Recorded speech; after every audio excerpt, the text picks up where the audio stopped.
এখানে খেলতে গিয়ে লেগে গেছে, কেমন ফুলে গেছে জায়গাটা, তো হাঁটতে প্রচণ্ড অসুবিধা হচ্ছিল।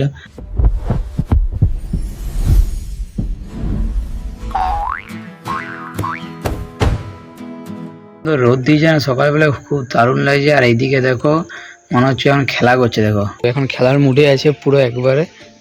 এই খেলছিস নাকি? এই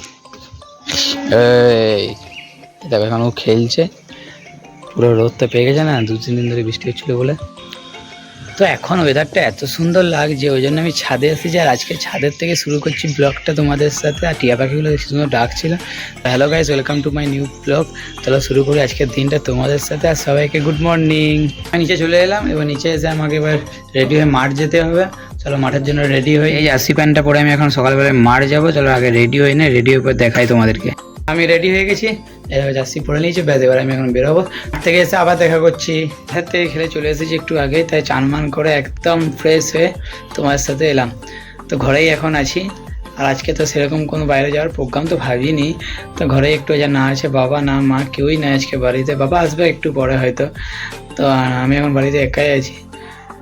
কী করবো বাড়িতে একা একা থেকে, কিছু তো একটা প্ল্যান ভাবি, প্রথমে ভাবি আঁকবো। তো দেখি আঁকা আঁকি তো মনে হচ্ছে এখন হবে না। তো সকালে খেলে পর এসে পায়ে লেগে গেছে, আর পায়ে লাগার পর থেকে আমি আজকে সেরকম কিছু করতে পারিনি। তো বাড়িতেই বসে আছি, ভাবছিলাম যে আর কি করব, তার জন্য আজকে ব্লগটা ছোটোখাটো মিনি ব্লগ হিসাবেই হয়ে গেল। আর পায়ে এত লেগেছে না, দেখাই কোন জায়গাটা লেগেছে। এই দেখো এখানে খেলতে গিয়ে লেগে গেছে, কেমন ফুলে গেছে জায়গাটা, তো হাঁটতে প্রচণ্ড অসুবিধা হচ্ছিল।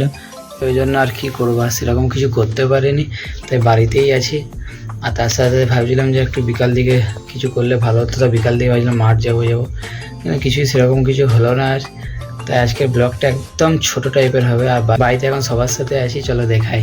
আরেকটা জিনিস হচ্ছে যে এইখানে একটা আমার পায়ে কী হয়েছে দেখো, এটা হাঁটলে মানে পায়ের পাতা ফেললেই সে ব্যথা করে, একদম শক্ত আকলের মতো হয়ে গেছে জায়গাটা। দেখি বোলিং দিতে হবে রাত্রেবেলা গরম করে, তাহলে হয়তো আশা করি জায়গাটা ঠিকঠাক হবে। এরকম ফেললে সেই যা ভর পড়ছে আর ব্যথা হচ্ছে। এই দেখো এখন মা বসে আছে, বাবাও বসে আছে, টিভিতে এখন সিরিয়াল দেখছে। কি দেখছো এখন? মহাভারত দেখছো? আর কতক্ষণ দেখবে? 10টা অবধি হবে। তুমিও দেখবে নাকি? তো দুজন মিলে এখন মহাভারত দেখছে, আর আমিও দাঁড়িয়ে আছি। আমি তো একটু মহাভারত রেখে নিই। আর তার সাথে আজকের ব্লগটা আমি এখানেই শেষ করছি, আবার দেখা হবে নেক্সট ব্লগে।